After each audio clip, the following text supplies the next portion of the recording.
Well, a little bit of a scare here. Monday edition, Orange and Blue today. Cecil, Lammey, Andrew Mason. Talking about the Dre Greenlaw news. Full disclosure, Mace, there was almost an OBT on Sunday. Yeah, when you had that report that broke for a moment out of the San Francisco Bay Area from NBC Sports Bay Area that there was a severe Dre Greenlaw injury, which put a lot of us into action. All of a sudden you see that, you're like, whoa, and then you're making calls and you're putting text messages out there to see, okay, is this really true? What happened? And then quickly getting to the bottom of it and realizing it's a strained quad for Dre Greenlaw, not something more severe, not an injury that's going to affect him into the regular season, something that's going to keep him out for some time, probably looking at Dre Greenlaw not being a part of OTAs. So you're going to lose that ability to, get all the chemistry down during OTAs, but you're not going to lose him into the regular season. That's sort of the key thing here. But I guess the one thing that does kind of hit you here, Cease, is that, with Dre Greenlaw, you are talking about a player who had limited snaps last year as he was coming off of the torn Achilles that he had back there in Super Bowl 58. So it's a reminder, this is a player that, while talented and when healthy, a terrific sideline-to-sideline linebacker with great instincts, but this is a player with whom there is some risk, and that's why the Broncos are getting him at the relatively budget-friendly price cap-wise that they are, because there is some risk and there is that recent injury history, and that's where the roll of the dice on Dre Greenlaw comes from. Yes, I've often said that he would make more than Zach Bond if he was healthy going into free agency. He would have been the creme de la creme. He's still awesome when healthy, Mace. And we always say, watch what they do, not what they say. They knew about this strain before the draft. So if it was very severe, wouldn't they have taken an inside linebacker at some point? It might have motivated them to do so, yes. I mean, you would think so, yeah. Perhaps, they talked about trading down, for example, potentially in round 1. They talked about moving down from 20. They stood pat, of course, and took Jahdae Barron there at number 20. But it was moving down for a running back. If it were more severe, the injury, and they'd moved down, might it have been, even though there's a little bit of a short-term injury concern there, might it have been a move down for Jahad Campbell, perhaps. Right. I was surprised Tampa didn't take him at 19. Yeah. So, yeah. And, of course, Philly gets him. It's how he gets them all. But I think we should look at that and go, okay, we were shocked by the initial report. We're going to talk about the guys behind him, potentially the backup plan, Mace. But if they didn't draft one, I feel pretty comfortable. That's the tell right there. Mm-hmm. That they didn't make the move. They didn't make the immediate short-term move, because even though you don't want to draft for need and you don't want to reach for need, certainly you are thinking in those terms. I mean, there's best player available, but as John Elway used to say, it's also best player in terms of where your needs are roster-wise, right? So that was the whole thing of running back was going to come at some point because it was going to be best player in terms of what the roster needs dictated. So running back was going to come no later than day 2, basically. But day 2 was going to be a sweet spot for running backs based on where the talent was in this draft. And of course, as we saw, there were talented running backs going in deep into day 3. That's why Brashard Smith was going there on day 3. And we'll see the wisdom of taking a punter there at the end of the 6th round. I liked it, but certainly when you had Brashard Smith still on the board, that's going to be something that we look at and probably come back to as a discussion point over the weeks, months, and years to come, perhaps. Yeah, perhaps. I think the player that is often forgotten, but we're not going to forget him, Mace, is Drew Sanders. Yeah. In this situation, and I thought he was the best ILB when he came out. I thought the Broncos got a hell of a value pick. And then much like we saw with Justin Hollins, DeMarcus Walker, even Baron Brown himself, they're like, hey, let's move positions. And he could play both, granted, like those other guys could play both, but they also kind of delayed some of the development in those players, Browning being the most recent there, Mace. But Sanders is here, and maybe we should talk about Drew Sanders a little bit more, and he's going to have an opportunity with no Dre Greenlaw in the offseason program. A chance to show what he's learned, a chance to show how far he's come, and of course, there's been the back and forth with him over the course of his 2 years, and certainly delayed by the Achilles injury of his own that he had about this time last year that prevented him from getting on the practice field until November.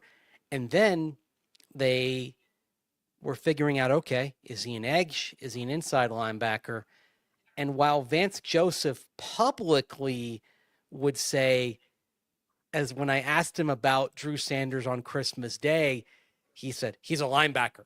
Remember yes. When I mentioned, he's working at inside linebacker rather than edge, and said he's a linebacker. Like, he didn't want to entertain any of that. I always say focus on what they do, not what they say. Vance Joseph says he's a linebacker. We're basically saying, okay, he's still going back and forth between outside and inside, but all the use that I see in terms of where he's lining up and doing the reps in practice, where he's taking his warm-up reps in games, it's inside, okay? Yeah, that's where he's at. Right. Always what they do, not what they say. So he'd been moved back. And it made sense in terms of game day roster construction. That's a phrase that I use a lot because it comes back to they wanted to get Drew Sanders on the game day active roster because he's a plus player on special teams.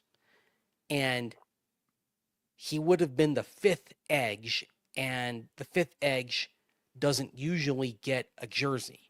Now, we had that discussion with Q Robinson, which may lead to some interesting roster construction things on game day as we get into the season, because Q Robinson could be a core 4 special teamer, but I don't see him breaking through and breaking past DeAndrea Tillman and Jonah Ellis based on what we've seen from them so far as edge rushers.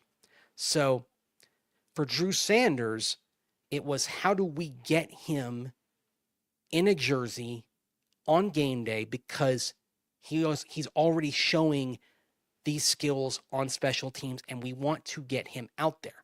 So the solution was move him back inside. Let's see how he's developed.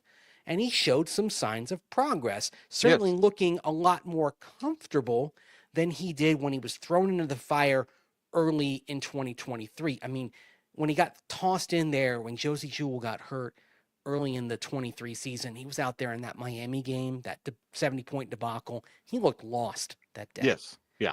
Didn't look ready. That was part of the reason why they bounced him to edge later that year, where he looked more comfortable. So now, a full off season, knock on every surface you can find, keeping him there at the inside, having him learn.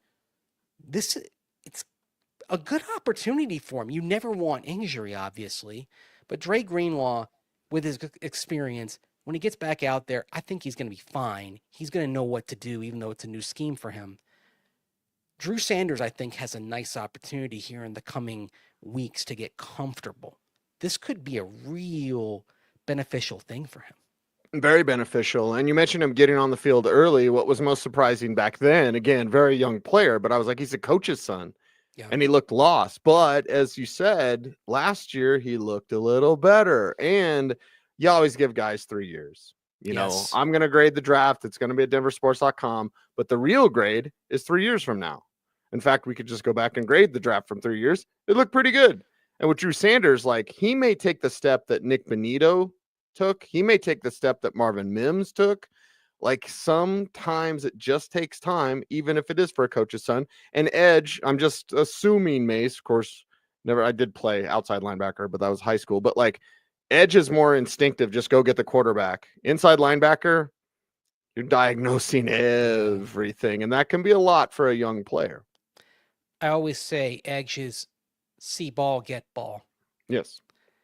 Inside backer is diagnosing. Inside backer is where if you can't diagnose, that's where in the play action game you can get undressed.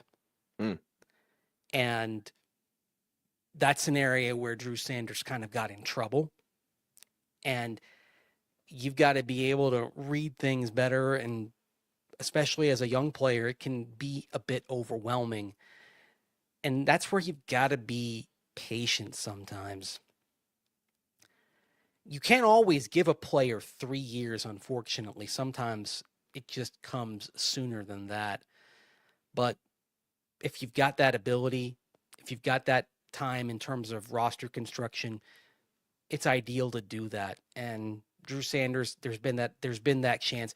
The other thing also, you mentioned Nick Bonitto and Marvin Mims Jr. You started getting those signs certainly in year 2 with Nick Bonitto when we saw he could be an effective player sub package as an edge rusher. We didn't start seeing that he could really be a capable player setting the edge against the run until that 3rd year. The key for him was in the offseason between year 2 and year 3, adding some weight so he could be stouter against the run. He did that. All of a sudden, he could be that guy that could be out there on 1st and 2nd down. That's when it all came together. And then when Baron Browning came back from injury, he was kind of redundant. They didn't need him to start anymore because Nick Bonitto had proven he could be out there on 1st and 2nd down. And then Baron Browning became an Arizona Cardinal, not just because of that, but because they also trusted that, okay, we don't necessarily need Baron Browning to back up because we've got Tillman and Ellis there who can do the job. And so they really didn't need him for the last half of the season. They could move on. So with Drew Sanders now, he got a little bit delayed by the injury, so you didn't necessarily find out as much about him in year 2 as you found out about Bonitto taking that next step and proving he could be a good sub-package guy.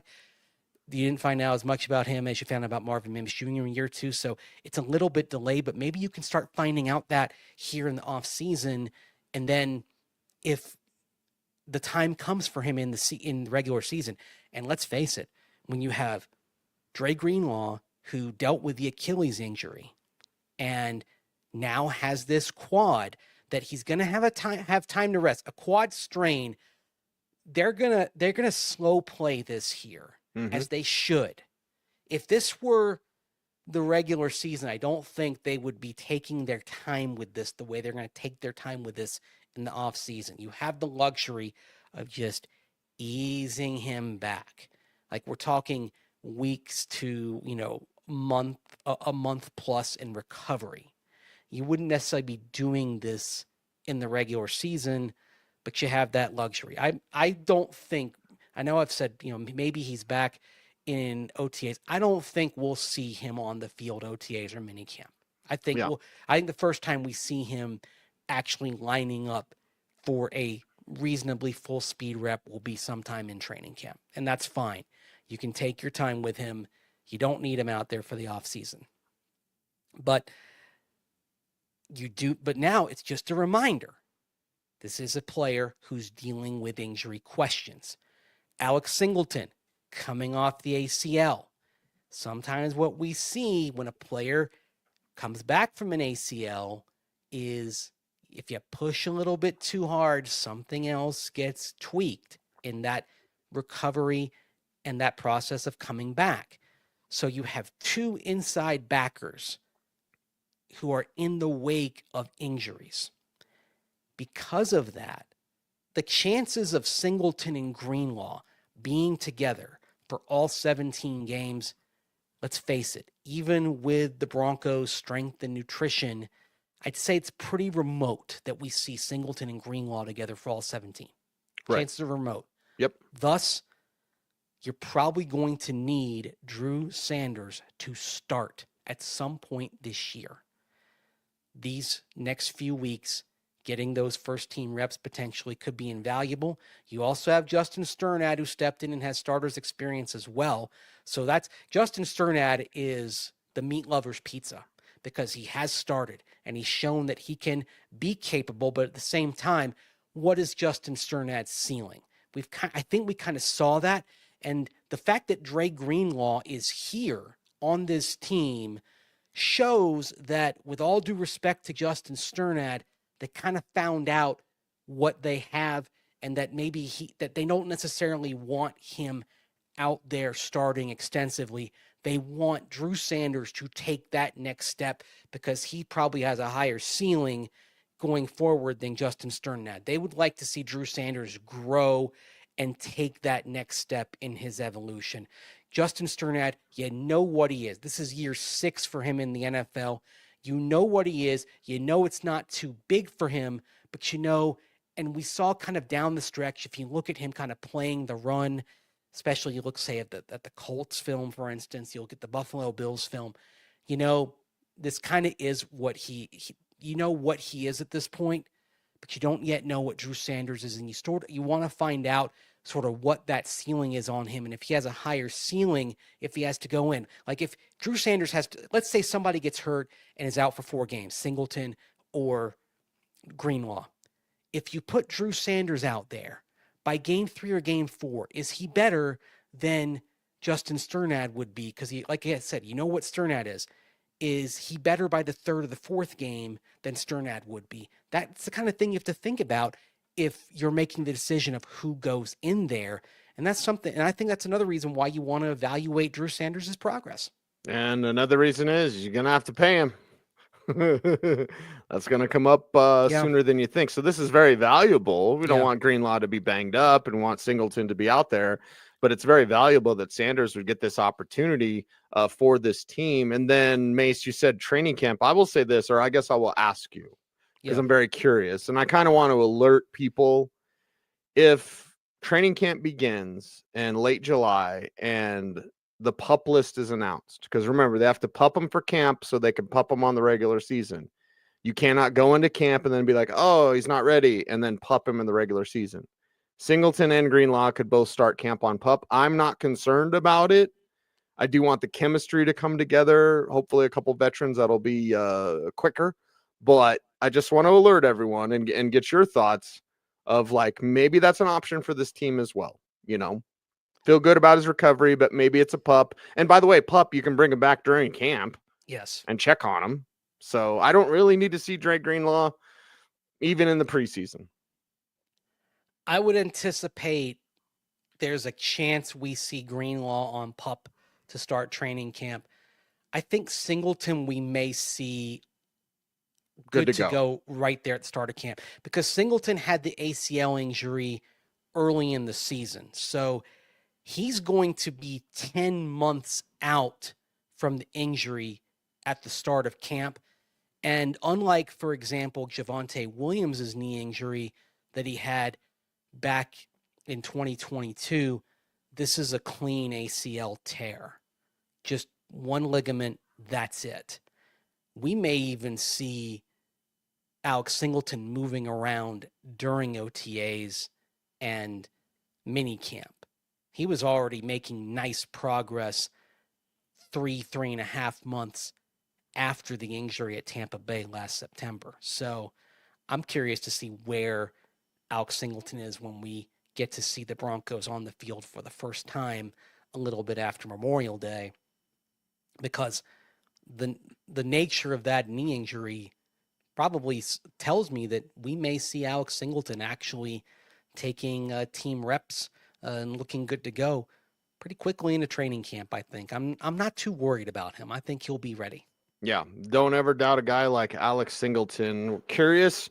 We're going to watch it with great interest. We're also going to watch our YouTube channel grow over 18,000 subscribers. Thank you all for that. But we need some more. I feel like Kylo Ren. Like the next big thing is 20K. That's what we're looking for. 20K. Right. Get us there. Get us there. And how can folks help us out on YouTube?